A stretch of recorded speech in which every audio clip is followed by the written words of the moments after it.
Dalam rumah tangga, ada hal-hal yang terlihat sederhana, tapi sebenarnya sangat menentukan ketenangan dan keberkahan. Cara seorang istri bersikap, berbicara, dan menempatkan diri bukan hanya berpengaruh pada hubungan dengan suami, tapi juga bernilai ibadah di sisi Allah. Pada video ini, kita melanjutkan pembahasan dari buku Menjadi Istri Paling Bahagia tentang satu nasihat penting, bahwa menaati kebaikan adalah bagian dari kebaikan itu sendiri. Nasihat ini bukan untuk merendahkan perempuan, tapi justru mengingatkan tentang kemuliaan peran istri ketika ia menjalani rumah tangga dengan iman, adab, dan niat karena Allah. Mari kita mulai pembahasannya. Naisakid, menaati kebaikan adalah bagian dari kebaikan.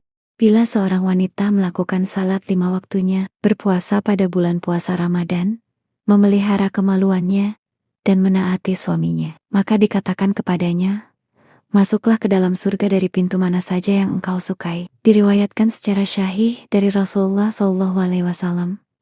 Beliau bersabda kepada wanita yang sudah menikah, perhatikanlah, di manakah posisimu dari suamimu?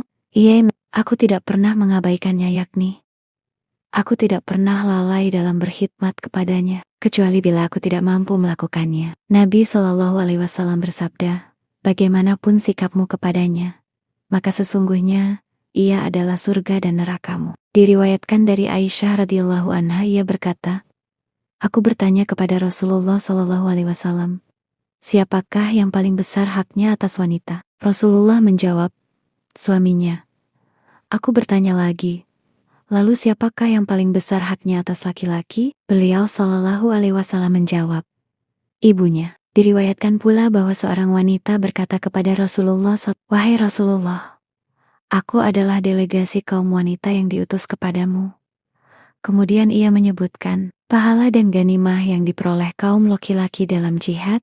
Lalu ia bertanya, lalu apa hak kami dari semua itu? Nabi SAW menjawab bahwa menaati suami dan mengakui haknya, pahalanya menyamai hal tersebut. Namun sedikit sekali dari wanita yang melakukannya. Dan diriwayatkan pula dari Nabi beliau bersabda bahwa seandainya beliau diperbolehkan memerintahkan seseorang untuk bersujud kepada sesama manusia, niscaya beliau akan memerintahkan wanita untuk bersujud kepada suaminya. Salah satu adab yang mulia dan benteng, kebaikan yang paling kuat adalah memuliakan suami dengan ketaatan. Ini adalah kebaikan yang patut mendapatkan balasan kebaikan pula. Namun, engkau tidak dituntut untuk menaatinya dalam perkara yang dimurkai Allah atau yang berada di luar kesanggupanmu. Bukan pula termasuk perkara yang akan menyelamatkan bahtera rumah tangga bila engkau bersikeras dengan suatu pendapat dan menyelisihi setiap ya dengan tidak, atau setiap tidak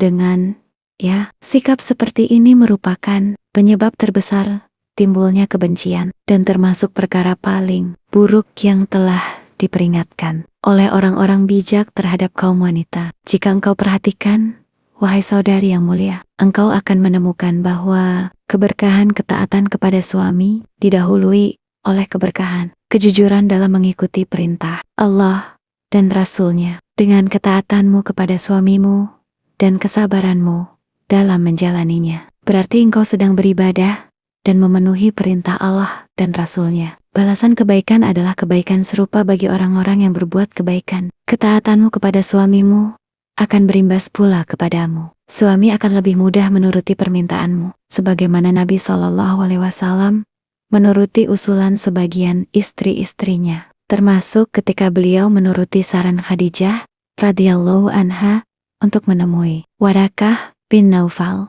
Karena itu, hendaklah engkau menaati suamimu dalam kebaikan. Makna ketaatan secara lahiriah ialah mengerjakan perintah dan menjauhi larangan. Namun, hendaklah engkau lebih dekat lagi kepadanya dengan mengikuti keinginannya tanpa menunggu perintah dan larangan. Perhatikan apa yang ia sukai dan apa yang tidak ia sukai, dan lakukanlah dengan segera. Ini adalah tanda kecerdasan dan kemuliaanmu karena melakukan kebaikan sebelum engkau diperintah. Konsekuensi dari ketaatan adalah komitmen dengannya dalam segala waktu. Bila suami telah memerintahkan atau melarang sesuatu, maka janganlah engkau menunggu perintah dan larangan itu diulang-ulang. Hal ini tidak disenangi oleh laki-laki yang berakal. Seringkali seorang suami mencela istrinya karena harus mengulang perintah yang sama berkali-kali. Jika engkau telah mengetahui tabiat suamimu, apa yang ia inginkan dan apa yang ia benci, maka janganlah menunggu perintah dan larangannya setiap saat, karena hal itu dapat menimbulkan kebosanan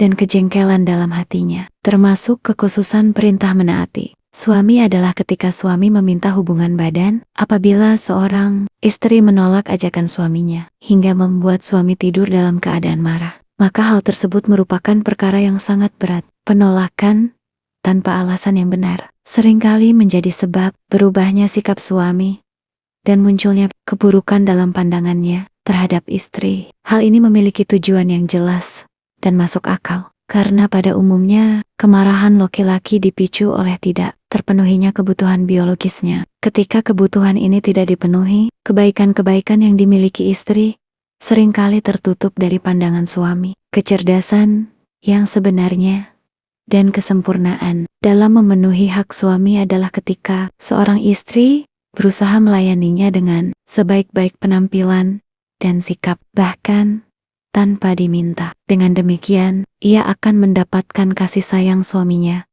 dan terhindar dari celaannya. Namun, bila engkau memiliki halangan baik fisik maupun psikis yang membuatmu tidak mampu melakukannya, maka hendaklah engkau segera menjelaskan alasannya dengan lemah lembut dan penuh kebijaksanaan. Barang siapa bertakwa kepada Allah, niscaya Allah akan memberikan jalan keluar baginya